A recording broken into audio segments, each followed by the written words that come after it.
today, we had spoken last year this time, we had given class when we had spoken about Lord Nrshmadev. We told a lot of the story, but today I came across something which I thought I would read, and we can discuss, and discuss other aspects of Lord Nrshmadev. And I have moved my room around so we have a nicer background, don't we? You see the long nature of the room. I have the windows open for sound effects, so you're going to hear jackals, birds, trucks, hammers, and kids screaming.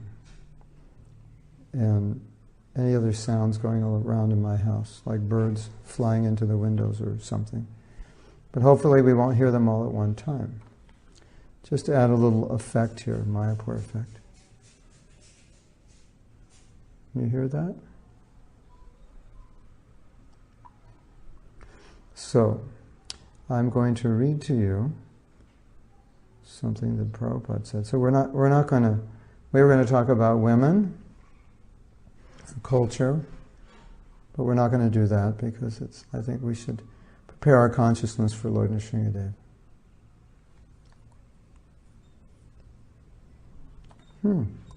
Well, hold on, I am looking for that. Let's go back. Okay, this is what Prabhupada said. And let's see who's here so we can welcome you all. Of course, everybody shows up late, so I can't welcome all of you, but Atmananda, the famous Atmananda, the famous meditation teacher from Mexico, who's teaching Atma meditation, who meditates. We shouldn't meditate on ourselves. We should meditate on how the self is servant of Krishna, which is what I said at your initiation. Otherwise, you'll enter into Shantaras, just being blissful, without serving, without bringing Krishna into it. So, Prem Kishore, Laksha, Kush, Andrea, Rasika, Guru Nishta, and Palak, all the way from Israel. And Andrea, where are you from? Romania, correct? Romania? Bulgaria? We have Bulgarian devotees here in Mayapur. I don't think any Romanians. And Guru Nishta from beautiful New Jersey. Except the part she lives in isn't the beautiful part. It's not on the ocean. That's the beautiful part. Okay. Maybe Marina lives in the beautiful part. Yeah, there are nice parts, yeah. So let me read what Prabhupada said about Prahlad and about Lord Nrshmadev. Hiranyakashipu gave Prahlad so many troubles. Why? He considered he is Krishna. So Krishna considered. You think, it's always confusing that a devotee would go through troubles. Just like Prabhupada went through so many troubles.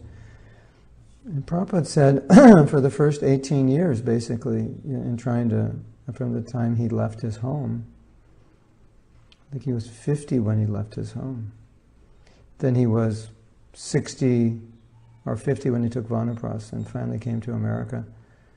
So he said for those 18 years it was just difficulties and struggles. And then one would naturally think, well, one's a devotee, so why would Krishna cause a devotee to suffer?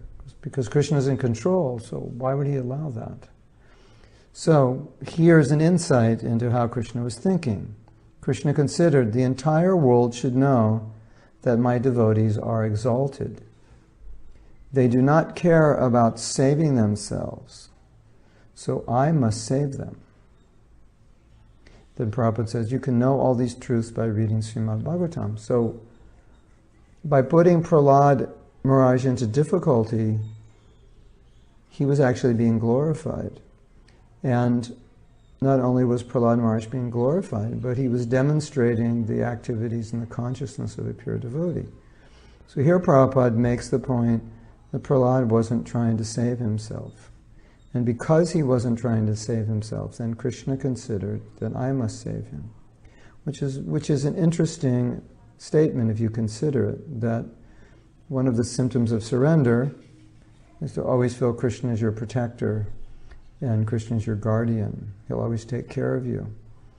And so Prahlad, being fully surrendered, was in that consciousness that he doesn't have to make any extraneous effort. And plus, what could he do anyway? I mean, there are these powerful adults trying to kill him, so what could he do anyway? But he didn't make any effort to save himself, and he didn't make any effort to save himself because of his faith. And because of that faith, Krishna is saying, so, what did Prabhupada say? So I must save him. So that's how Krishna thinks. When a devotee is that dependent and that faithful, that if Krishna wants to protect me, he will, then that obliges Krishna to protect him. Isn't that interesting?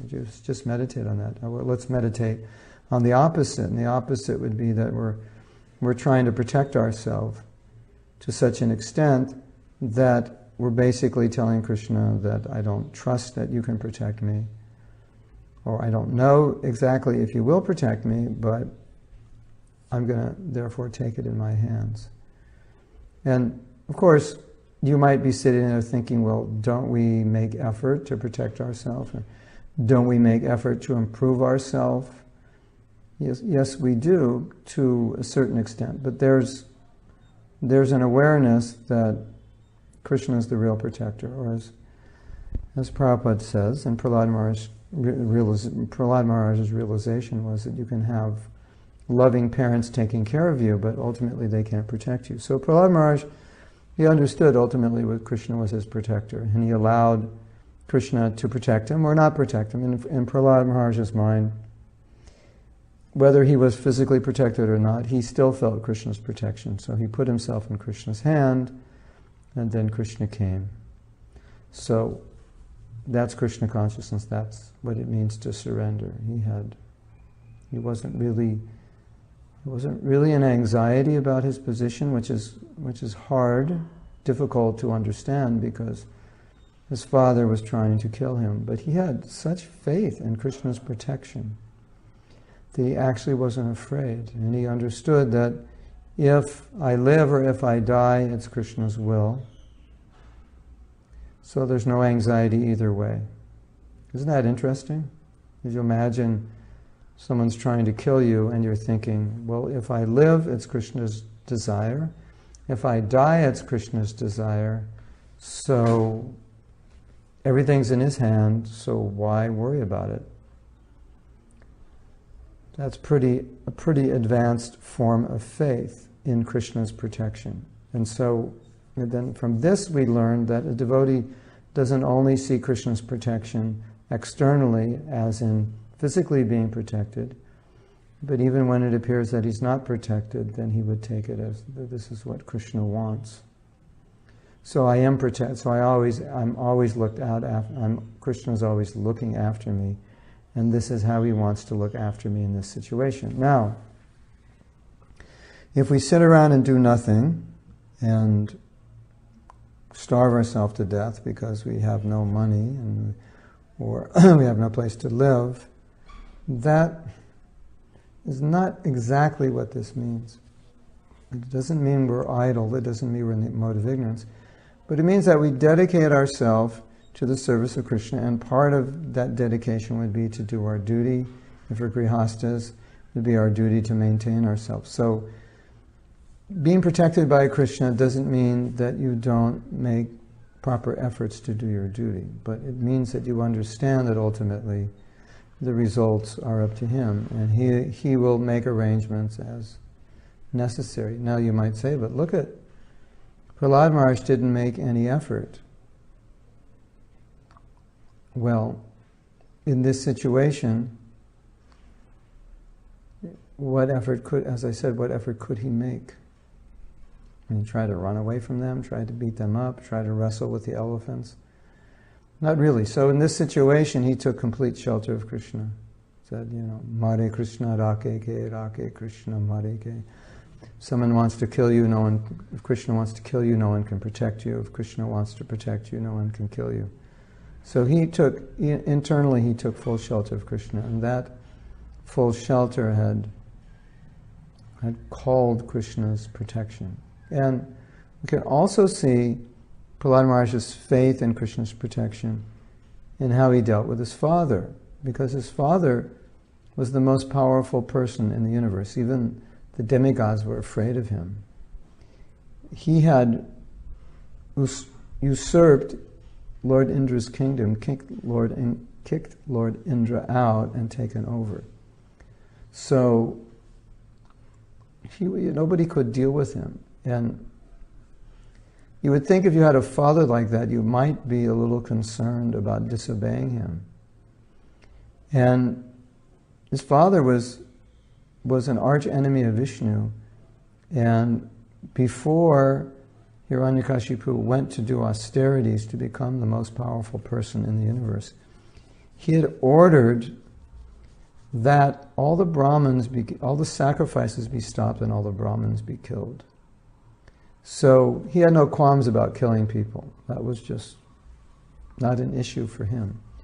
And so here's Prahlad telling his father, "Oh father," and well, just to understand the situation.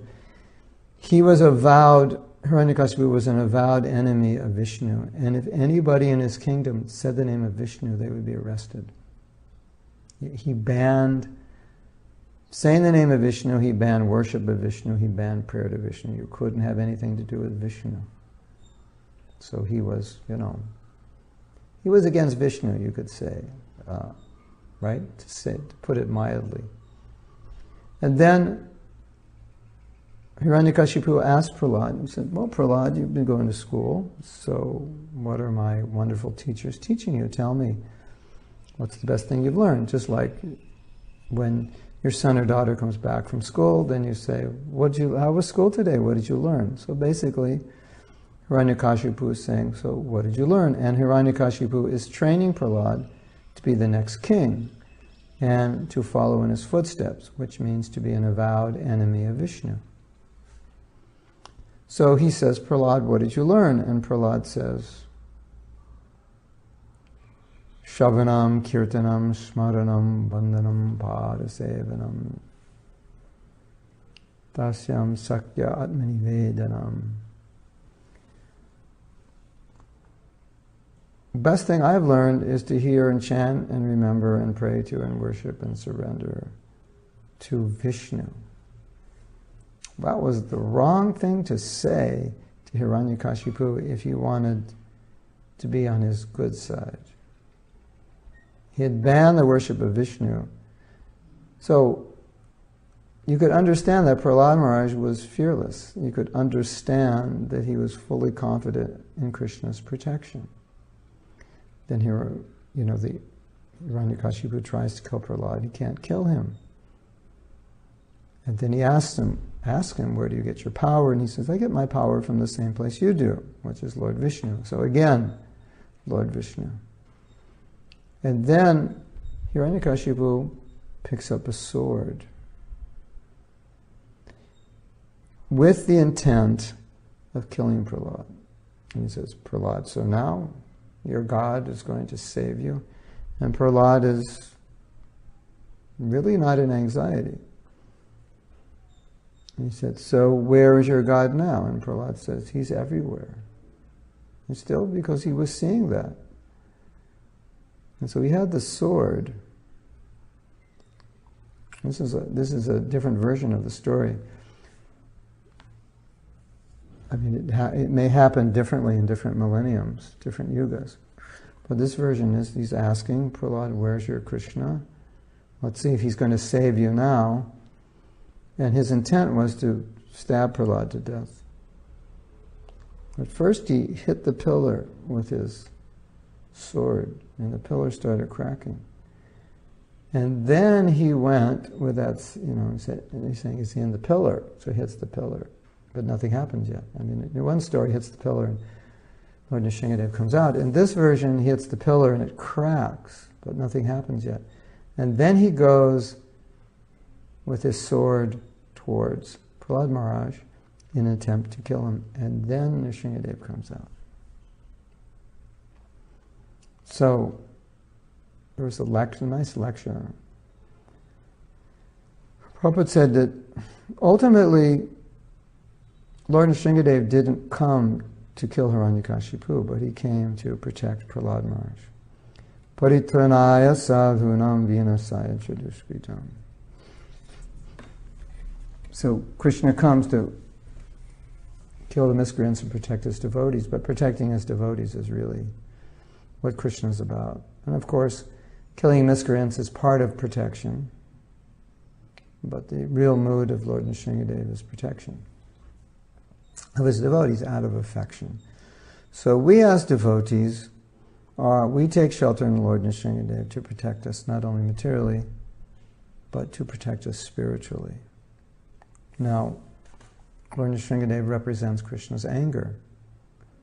And sometimes we're in situations where we could use help from Krishna's anger to protect us. So I'll tell you a story. It's quite an interesting story. In America, they have fairs. I'm sure they have fairs everywhere in the world. And at these fairs, they call these people carnies. And they have all the games at the fairs. You go and you throw the balls and try to knock something over or get the ball in something, and then you get a stuffed animal. So these guys, they travel all over the country and they do these fairs, so they'll go, usually in the summer.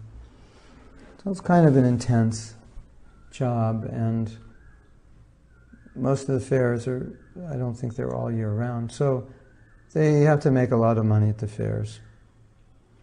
And it so happened that the devotees were traveling to these fairs and they were doing Sankirtan. And they were collecting a lot of money, and these carnies would see them at every fair. And these carnies are a lot of them are kind of rough and tough types. And at one point they just got frustrated with the devotees. I guess they thought that the devotees were bogus, and they just didn't like it that they were collecting money. Or maybe it was interfering with their collection, something like that. So these guys, they're tough guys.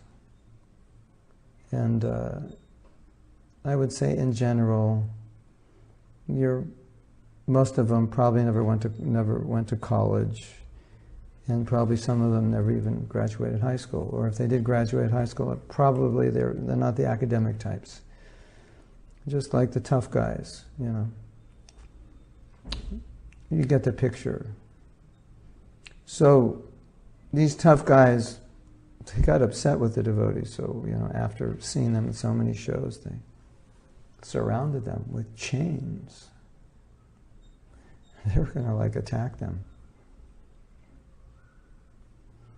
Interesting. So in those days, devotees used to wear wigs. So the devotees spontaneously, they whipped their wigs off and they took karate stances and started chanting Nrshmadev. And these big, rough, tough carnies, they retreated out of fear. Interesting, isn't it? It pays to have a shaved head sometimes. So they invoke the power and blessings of Lord Nrshmadev. So this is how a devotee thinks when a devotee's in danger. Then he understands his shelter is in Lord Nrshmadev, and he takes shelter of Lord Nrshmadev by thinking of him and chanting his name. Now, there's another story, which I probably told last year, which is Prabhupada introducing the prayers to Lord Nrshmadev in our movement, and we chant these prayers after Arti. As far as I remember, when I first joined, we didn't have these prayers. Or if we did, we chanted the Tavakara Kamala, but we didn't chant the Namaste Nrshmadev. There was a bombing attempt on the Los Angeles temple in 1970. And after that attempt, Prabhupada gave us the prayers to Lord Nrshmadev, at least the Namaste Nrshmadev, for sure he gave us that. And then he said, chant this for the protection of the movement and also for the protection of the spiritual master. So that's where those prayers came from, and that's that's the meditation that Prabhupada gave us when we chant those prayers, to chant them to protect the movement from elements that may try to interfere with us. Then, as some of you may know, in Mayapur, at one point, this was during Prabhupada's lifetime, the Mayapur temple was attacked by some, what do they call them, gundas, dacoits, ruffians, gangs, I believe, of Muslims who, for one reason or another, didn't like the devotees. And I think they had guns. And Bhavananda had grabbed a gun and started shooting. I think he was shooting in the air. But anyway, he got rid of them. But he ended up in jail for a while. Anyway, it was a mess, and I think some devotee may have been shot or hurt.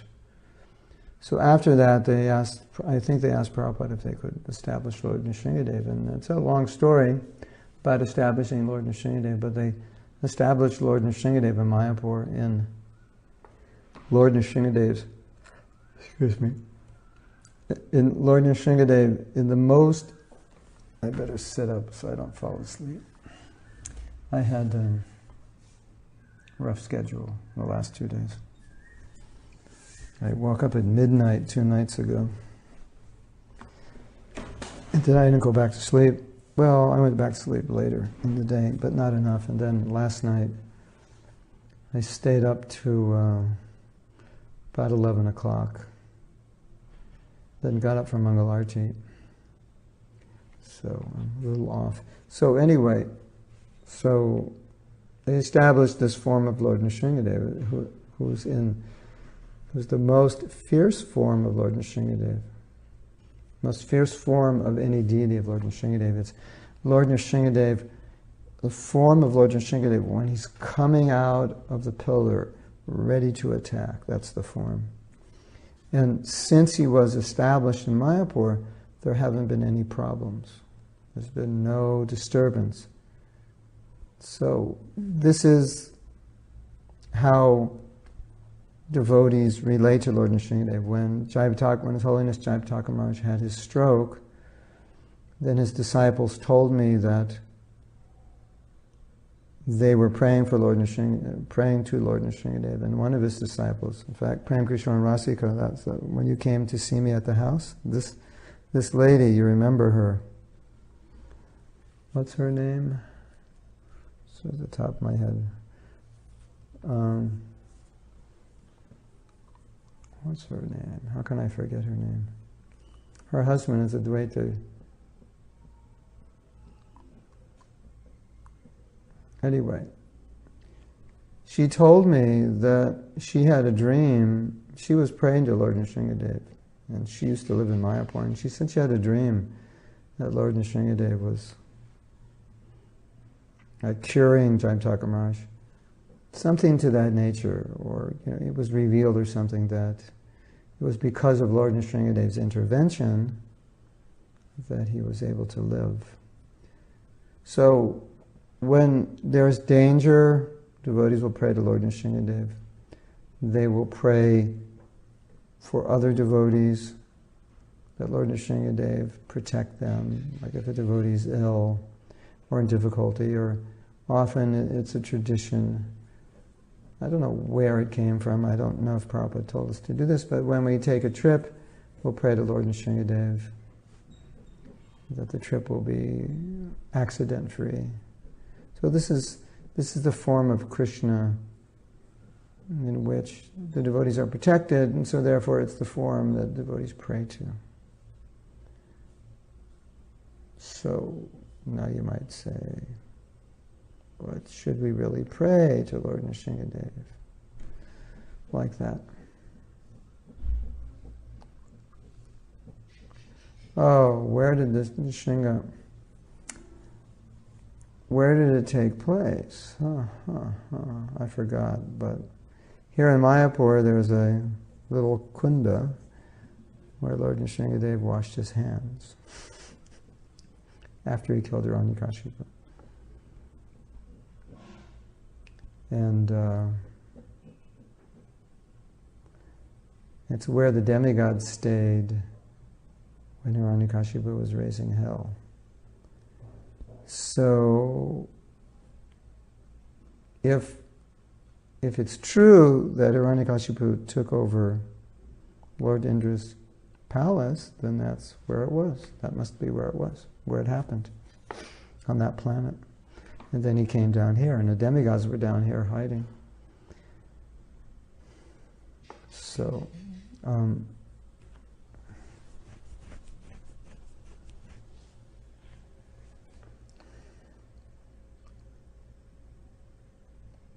yes, Andrea is Romanian. See? Mahatma knows.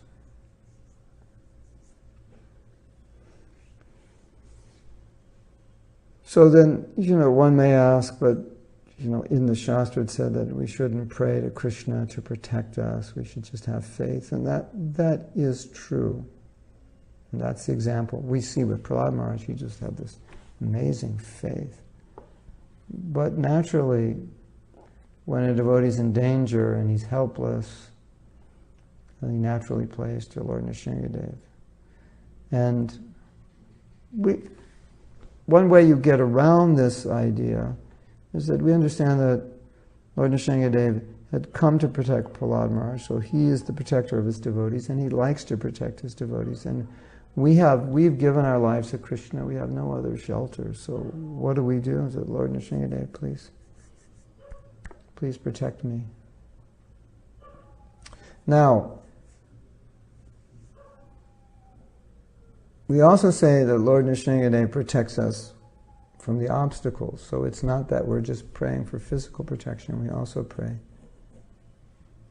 to be protected from the contamination, the obstacles, the impediments, our own impurities, anything which gets in the way of pure devotional service. So we pray for that protection, that I will never leave Krishna consciousness, I'll never fall away from devotional service. So we also relate to Lord Nrshmadev that way, as one who protects us on the path, who saves us from falling away from Krishna. So our connection with Lord Nrshmadev is not just for physical protection, it's also for spiritual protection. But in the pastime of Lord Nrshmadev, we learn many things from Prahlad Maharaj through his relationship with Lord Nrshmadev. So, as we said, that Krishna arranged this pastime in a way that his devotee would be glorified. And so we learn from Prahlad Maharaj. What do we learn? Well, one interesting thing that we learn from Prahlad Maharaj is that after his father was, I'm sorry, I'm just tired. It was like my mind is, got to pump it up. We can't drink caffeine, so I'm just, yeah. I'm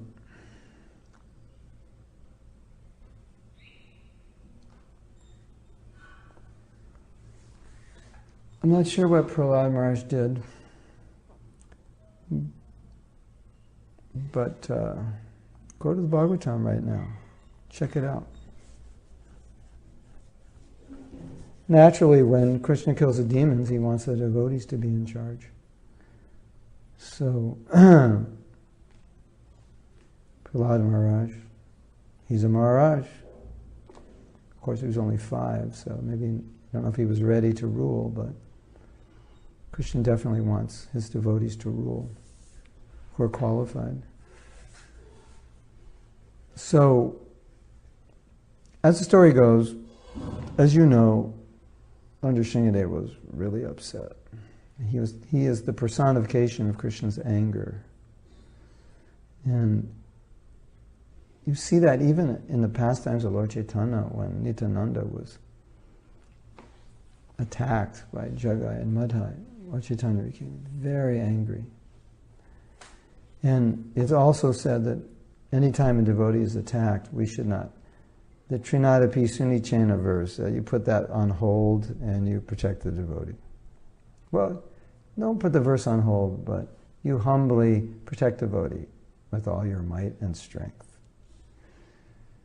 knowing that Krishna will help you. Yeah, so you stay humble. So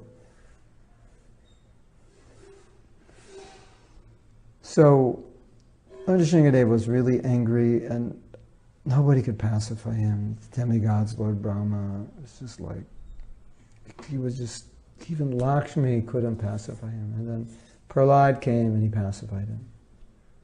He asked him, he said, now your business is over, you've done what you have to do, so you can calm down.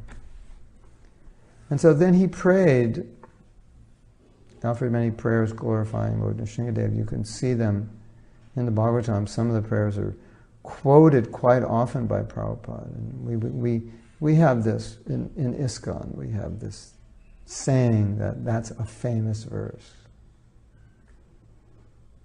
It's a famous verse. What does that mean? How does a verse become famous? Well, it becomes famous because Prabhupada quotes it a lot. So that's why we say it's a famous verse. It's a verse which Prabhupada would quote a lot. So that way it became famous.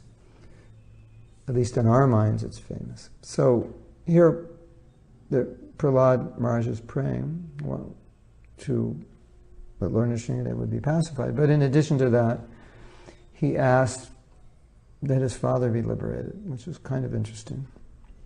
And then he asked that the whole world become peaceful and pacified. And basically he's asking that, Lord Nrshmadev, you bestow your mercy. Give your mercy to my father, give your mercy to everybody.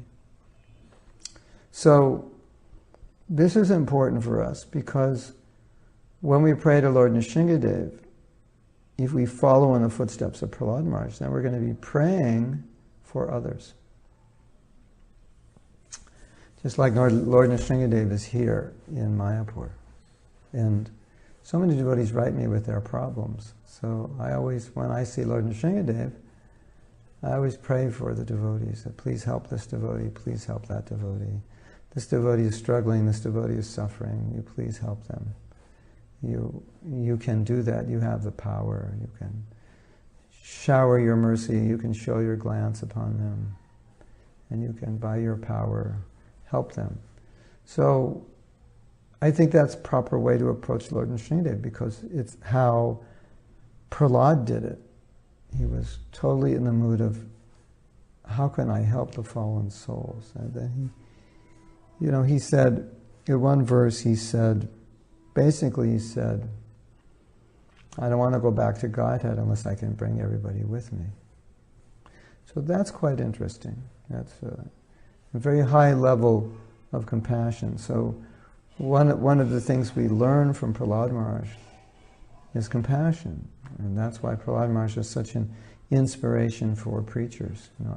Prahlad's saying, I'm satisfied myself hearing and chanting about your glories. But I'm not satisfied because other people are not hearing and chanting your glories. So I want them to be liberated. And if they're liberated, then I'll be happy. Then I don't want to go back to Godhead without them. So sometimes I joke. I say, what's your mission?